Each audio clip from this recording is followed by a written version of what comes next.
Hey everyone, welcome to another episode of Day in the Life of Vintage Classic Specialists. I'll come back to that in a minute. So Mr. Rafa mostly worked on the buggy today. He had put the motor in yesterday, and today just kind of kept adding stuff to it, such as the case. He put the coil on, and we needed a coil clamp for it, and we bought one, and it came with the chrome cover on the coil, and we actually decided to use it. They're a little cheesy, but I think it actually works. And I think that having the blue coil being blue would have it just would have looked out of place. But to Rafa and I think having the chrome coil there kind of balances out the chrome backing plate and the chrome going on there and stuff. So yeah, give the motor a little bit more symmetry. But anyway, so that went on today. And what else? Rafa had to drill holes in the fan shroud for the little the wire clips, wire holders here. So you see he's got those all routed and stuff like that. What else? He did some other things today too. I honestly don't remember what was done today versus yesterday. I think he wired it today too, so it's all wired up now. I think I saw him doing that today. And we test fitted the exhaust, which is the tri-mill exhaust, and it fits really nice. And actually, despite this motor being a 40 horse, the way that system goes together with the slip joints and stuff, it seemed like it adjusted no problem for this 40 horse, which are physically a bit smaller than like a 1300 and up. And so the owner actually bought one that was raw because we thought we were going to have to modify it to fit the 40 horse.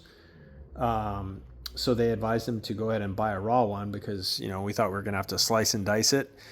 But it actually fits right on, and so they told him that he could exchange it. Obviously we didn't bang it up or anything, put it on. So he's going to take it and exchange it for a ceramic one, which will look more like that. And yeah, that'll be that. And we actually again test fitted it with his bumper cage. It looks good. It's got maybe about that much gap between the muffler. So like between the muffler and where that back tube runs, essentially like here, about that much space in there, which, looks pretty appropriate. So yeah, it's going to look really good. Pretty excited about that. So that is mostly what Mr. Rafa did today. Just again, continuing to get this motor here all fleshed out, so to speak. We got a bunch of parts coming, I think, tomorrow, getting a distributor for it, and then the little riser block here that'll lift this thing up so it clears the alternator and stuff like that. So yeah, it's gonna come together here pretty soon. So that was pretty much what Rafa did today. So now coming back over here. So I had started putting this motor in the other day, and just went ahead and pretty much finished it today. Last thing I did today was to put his awesome dual quiet pack muffler on. So it's all on, bolted up. There's hangers on either side that basically attach it to the header tubes to stabilize it, and then T-bolt clamp there in the middle. So it's pretty much done now. I think the only thing I have left to do on this motor is I got to crawl under it and reconnect the fuel line that feeds the fuel pump, and I got to shove his throttle cable through the throttle cable tube, and then I think I'm back to where I was, I don't know, like a month and a half ago, or whenever the whole fiasco happened with the case that had a hole in it. So yeah, after all this time, I'm like basically back to where I was way back then. I don't even want to think about how long ago that was. This whole thing has been a bit of a fiasco, but this engine is awesome, and it has a brand new case now. Literally everything on this motor is brand new, with the exception of his carburetors, which of course I've gone through and rebuilt, his manifolds, and most of his linkage. But other than that, and his alternator, I think, but pretty much other than that, almost everything on this motor is new. His distributor, I think, is also an original German 009. But yeah, all the important parts of this motor, internal and so on, are all new now. So this motor should give this guy many years worth of enjoyment and reliable power. So that was pretty much my day, which is kind of a bummer because can't really charge him for putting this motor back in and back together because it wasn't his fault. So I pretty much worked all day today for free, but it's just kind of the way it goes sometimes when you run a shop.